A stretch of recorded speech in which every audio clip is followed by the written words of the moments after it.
And in that awareness, let us pray. Father, Mother God, we give thanks for this opportunity to be open to the awareness of your presence here, now. As we allow our focus to come into the region of our heart, we feel your love moving through us, lifting us, healing us.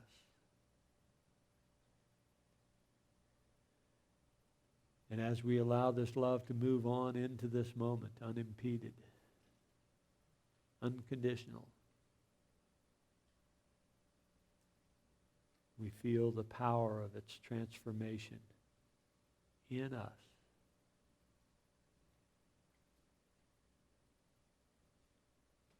And that transformative power of love is your gift to us in this moment.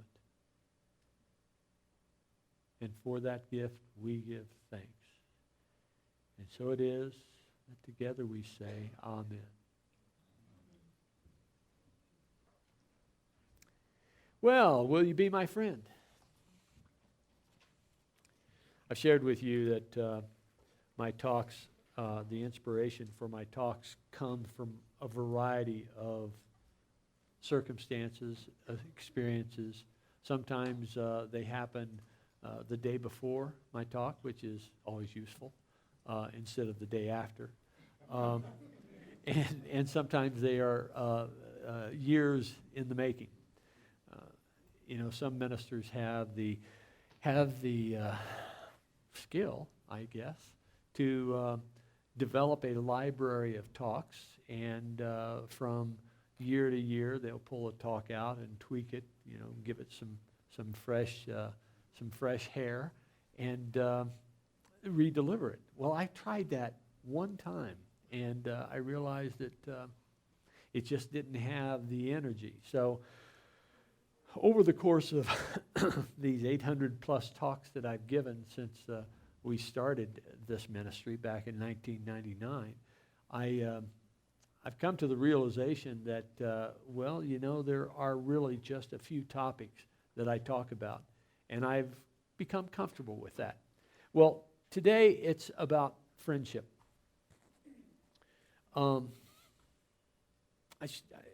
Perhaps some of you saw the post on Facebook this week that was about a note written by a lady to a neighbor. And let's see if this thing works. Nope, it's not working. Wrong battery. Oh, no, okay. Well, that actually was going to be where I was headed on a talk, and I decided not to. Patrick, could you give me another 2 slides? I got a new battery for this week, and apparently it's not working. Okay, so this note that was written by a lady to a neighbor says, Mrs., I don't know what your name is. Would you consider to become my friend? I'm 90 years old, live alone, and all my friends have passed away. I am so lonesome and scared. Please, I pray. Someone. And then signed by the person. What would that be like? Maybe some of you have that experience. But here's a lady in a neighborhood who had lived there for many years, but she didn't know any of her neighbors. And you could say, well, that's on her.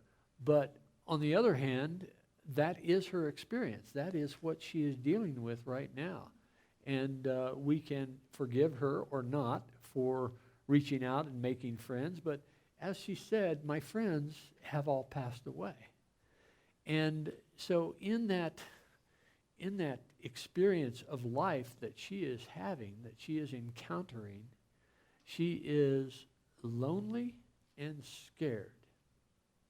So the neighbor who received the note put together a batch of cupcakes and took it down to her and sat down and visited with her, and indeed fulfilled what she was asking for. That is, will you be my friend? And it turns out that a friendship did develop out of that, and it was as she expressed it, it was a good, solid friendship. And it was with someone that was just, down the block. It got me to thinking that when my mom was going through rehab at a nursing facility up in Boulder, in the last year of her life, she had a bout with shingles.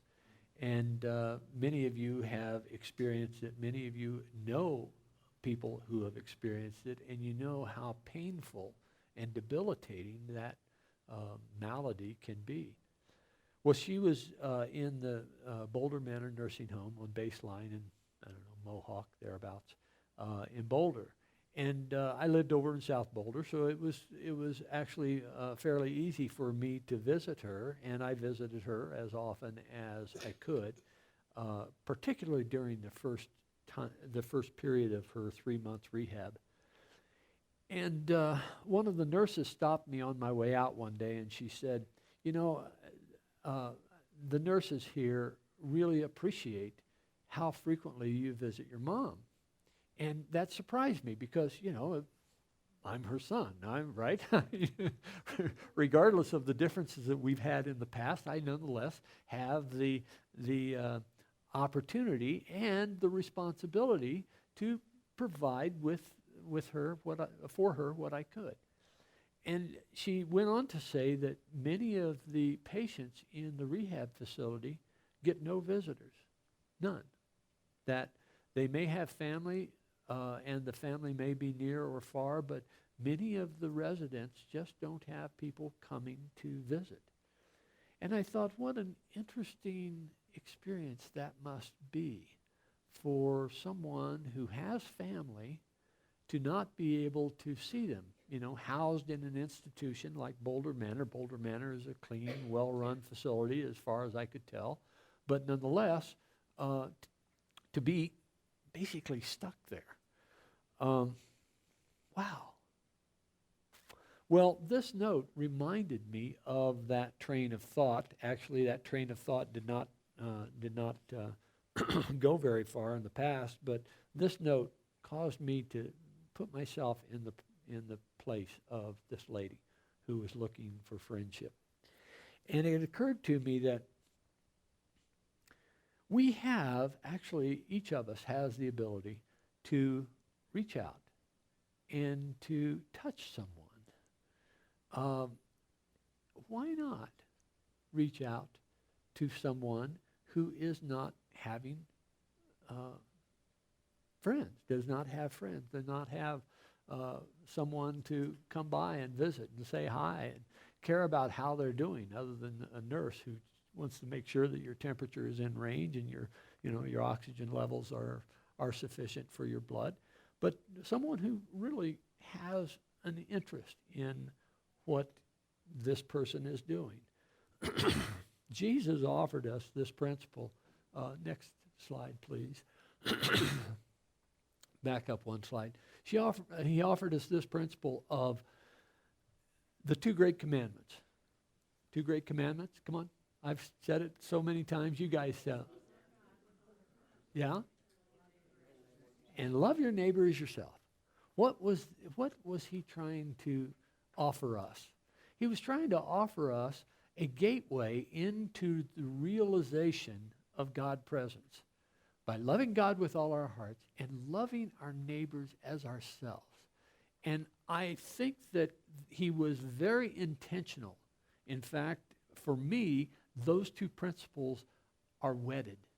They're 2 phrases of the same sentence, that loving God with all your heart means that you also love your neighbor as yourself, because God is present everywhere. God is present in each and every one of us. We're the harbors of that Christ. We're the harbors of that God spark. And so loving God with all your heart and loving your neighbors as yourself is really just one practice of loving unconditionally. So what would it be like if we took the time to reach out, maybe for an hour a week? Now, we have tight schedules. I know that. And 1 hour a week may seem like, I don't know how I'm going to do that. But there is an old spiritual principle that if you are lacking something, like time, then give it away. Give it away. Give your time away. There's a prosperity course called the 4 T's, Tithing Your Time, Talent, and Treasure for Prosperity, that was put together by Stretton Smith back in the late 80s or early 90s. And this principle is that, this course talks about tithing your time, tithing your talent, tithing your treasure. And through that tithing, what you're doing is you're releasing the fear of loss of those things. That is, when you give it away, what you do is you dissolve the fear of it being taken from you. Does that make sense? Fear is one of the major obstacles to our advancing in our spiritual consciousness. Fear is one of the major obstacles in advancing in our spiritual consciousness. So if we can alleviate fear, then we are able to step into a higher level of awareness. Loving God with all your heart and loving your neighbor as yourself, that is unconditionally loving all that is also a way of dissolving fear. Course in Miracles says that love and fear cannot cohabit your consciousness at any given point in time. You'll either be dominated by fear or you'll be dominated by love. And it is our choice to be dominated by that which serves us, that which feeds us, that which nurtures us. And that which nurtures us is not fear. That which nurtures us is love itself. And so if we are willing to test this out, and it's not about making a huge commitment for a lifelong marriage of somebody, but rather it is about taking an hour and going to a facility, nursing facility, assisted care facility, and just asking the nursing staff, is there someone that needs a visit? Is there someone that just needs an ear to talk to? I am absolutely certain that whatever facility you go in, they will have a list of 15 or 20 patients that fill that bill. And so having the courage to step out there is about fulfilling this idea. This is my commandment, says Jesus, that you love one another as I have loved you. No one has greater love than this, to lay down one's life for one's friends. You are friends if you do as I command you. I do not call you servants any longer, because the servant does not know what the master is doing. But I have called you friends, because I have made known to you everything that I have heard from my Father. You did not choose me, but I chose you. And I appointed you to go and bear fruit that will last, so that the Father will give you whatever you ask in my name. I am giving you these commandments so that you may love one another. Love one another. Perhaps that is the fundamental teaching of Jesus, is love one another. And so when we are willing to take an hour just to test out this idea of going and making friends with someone that is calling for friendship, and they may not be verbalizing it, but the staff at these institutions will know who needs a friend. And so offering our time, giving our time away, may in fact yield us extraordinary benefits. It's not that we do it because we're looking for the reward. We do it because we're looking to give our love away. And when we give our love away, we literally experience love. That is the way we experience love, unconditional love. Love that comes from the divine, love that moves through us from the heart of God.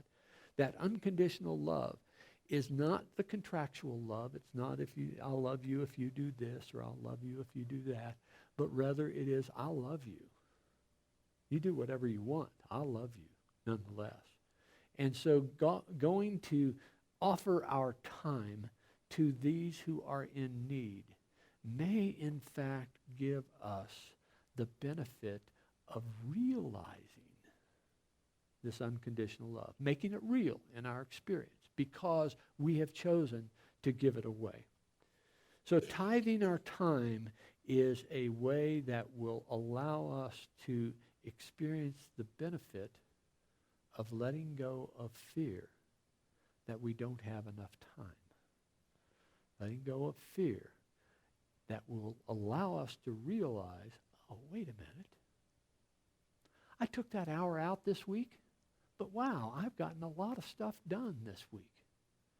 You just might experience that, in fact. So wouldn't it be interesting if each of us said, okay, this next week, I'm going to find the time, and I'm going to go and introduce myself to somebody and invite them to be with me for an hour, just talking about what their life is like. Oftentimes, we have difficulty stepping out there because we don't know how to break the ice. Patrick, if you would, another slide, please. Some of the things that we might do is in the introduction that we have for this person, let's say that this person is introduced to us by the nursing staff, and we say, okay, look, I'm feeling kind of awkward here.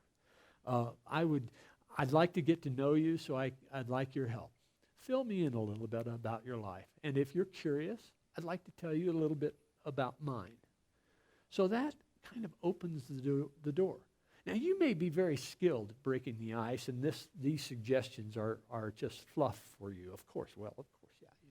But this is an idea of how to break the ice. Patrick, one more? One of the things that we could do is instead of, we have this, how are you? It's kind of an offhanded thing, right? That we say, hi, how are you? But we really don't care, right? We don't want to listen to the litany of things that describe how that person is. And the person who is asked that knows that. So they'll respond with what? I'm fine, right? Okay, so let's use this and say, how are you feeling today? I mean, really, how are you feeling? Are you comfortable? Can I get you something? Is there something that you'd like to share with me about how you're feeling today? And listen, Patrick, then dive into those feelings. Kind of try to understand really what they're speaking of. And then get into life story. What's been the most interesting thing that's happened to you? If someone asks you that question, how would you answer? And I'm not asking for everybody to answer here because we wouldn't really understand anyone. But I'm just asking you rhetorically, how would you answer that question? You'd probably settle in and think about what your life was. You'd think about the things that really excited you about your life, and you'd think about the things that didn't quite excite you so much. But having someone be sincerely interested in what was the most interesting thing of your life, how would that make you feel? Valued, perhaps? For someone who doesn't have a visitor, and a stranger comes in and they sit down and they ask you this question, how would that make you feel? Patrick? Then follow up with, why was that interesting? What effect did that have on your life? What would you do? Would you do it differently? Right? So now you're starting to get them to talk about these extraordinary experiences that they had in their life. And what is that doing? That is allowing them to relive those experiences. For someone who has not had a visitor, who has not had a conversation with someone other than a nurse for the last 2 years, how would that make you feel? Wow. Would I do that differently? What would that be like to have a conversation like that? Patrick? Who have been the most important people in your life? They may be talking about family. They may be talking about old flames. They may be talking about friends that lived near them that passed away last week or last month or 2 years ago. But what you're doing is you're allowing these people to, or this person, you're allowing this person to relive what their life was like. And it just may be that you'll gain some life lessons from that conversation, that you'll gain some insights from a person with a different perspective that will have some meaning for you, that will have something that you can use in your own life. Patrick, thank you. What are some of the gems of wisdom that you've gained? Now here is where you may in fact have a bountiful, fruitful harvest in this conversation, because you may in fact gain some wisdom in this conversation. I've noticed that arriving at the age of 70, that I'm quite a bit more wise than I was at the age of 30. Have you all noticed that in your own life? And I can speak to everyone here in that way because there's no one here that's 30. But this idea, oh, I'm sorry.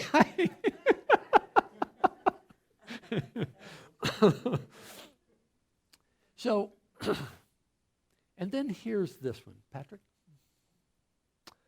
What big thing have you done for which you'd like a do-over?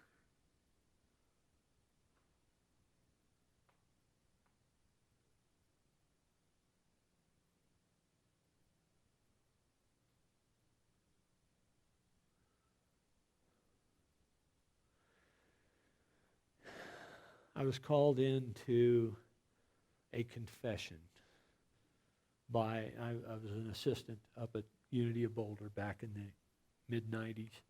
And one of the congregants said, my dad's not a religious man, but he's in the hospital, he's dying, and he's asked to speak to a priest.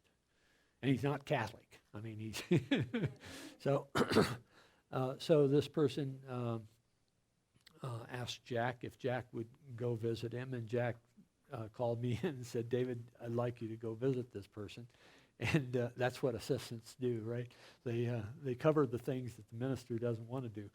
So I went to this person in the hospital, and his daughter was there, the person in our congregation. His daughter was there, and she bid her farewell and left, and after introducing me. And so I had this conversation with this individual who was having some life-threatening illness, and he just wanted to confess. He wanted to confess that he and his business partner, after 30 years, he cheated his business partner, and he felt really bad about that. But being able to tell somebody, right? We had, there was a fellow that was executed in Arkansas, and the last thing that he said to the gathered people was, the things that I did were horrendous, and it was simply senseless what I did, and I am so sorry. I apologize to everyone who was affected. I paraphrase that. But this idea that we need to have the opportunity to confess. For what would you like a do-over? That might be a confession. Yeah? And that is really a lifting of a burden. And perhaps the greatest gift that you can give to this person in this 1-hour conversation is to ask them that and let them answer. Let them tell you what they would like to do over. That resolution, that healing that can come from that confession, if you will, is one that is a great gift and one that you could facilitate. So what would it be like? How would we engage? If you would like, I can write a letter just introducing you to the staff. Here's our purpose, so that you can present this letter to the nursing staff, and they would, if they chose, they could call me and talk to me about this. But it would give you an opportunity to have an entree to the institution, and who knows, maybe, just maybe, that 1 hour conversation becomes a conversation follow-up in the following week. Perhaps, just perhaps, a friendship will form, and you will gain a great deal of love and kindness given back to you from the person who is now your friend. What would that be like if every one of us in this community this morning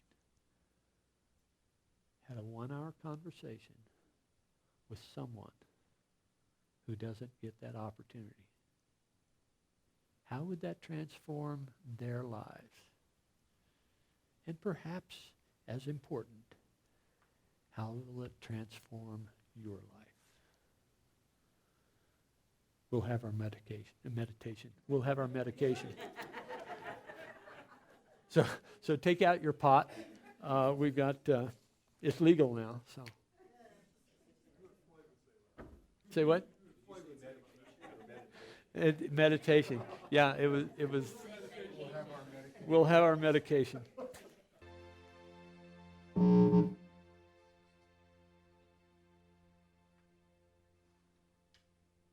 As we acknowledge this moment, as we allow this moment to open up into the sacred blossom that it is, this being the time, let us put ourselves in the shoes of this person who is introduced. What are the fears that we have? How are we going to react to this person that wants to know about my life? Are we going to be welcoming? Are we going to be suspicious? Perhaps even cynical? Perhaps. But feel the variety of emotions that this person might experience.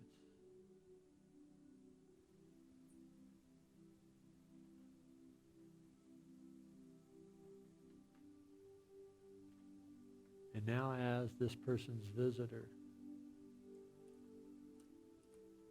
imagine giving this person unconditional love, regardless of how they respond. Just see them as the light of God in this moment, expressing their human self.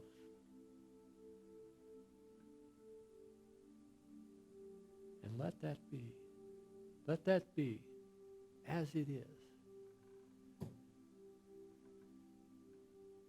And now put yourself back into the role of the patient, the person receiving you as a visitor. Imagine how 70 years or 80 years or 90 years of life could stack up all of these experiences. How would you sort through them? How would you allow these experiences to be shared? What kind of challenge would you have? What kind of fears would you have about sharing these experiences?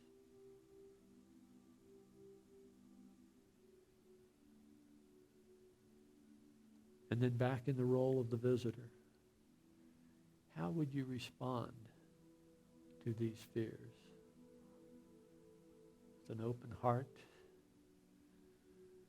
with no expectations, releasing their reaction and allowing them to decide how to proceed. Being open, loving, flexible, and being willing to share yourself with them. No commitments, just responding in the moment.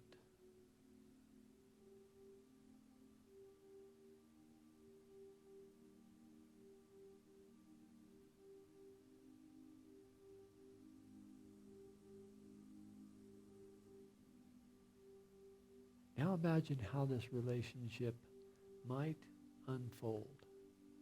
What would be the optimum for you? What would be the optimum for your patient, the person that you're visiting?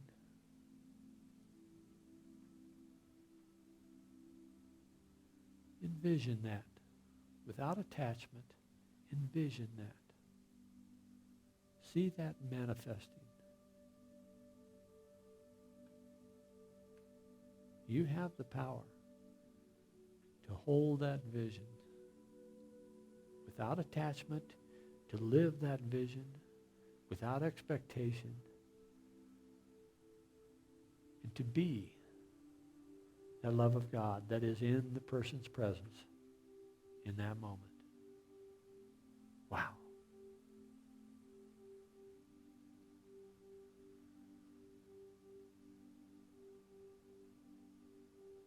So holding that vision, let us come back, sharing the words of the Lord's Prayer.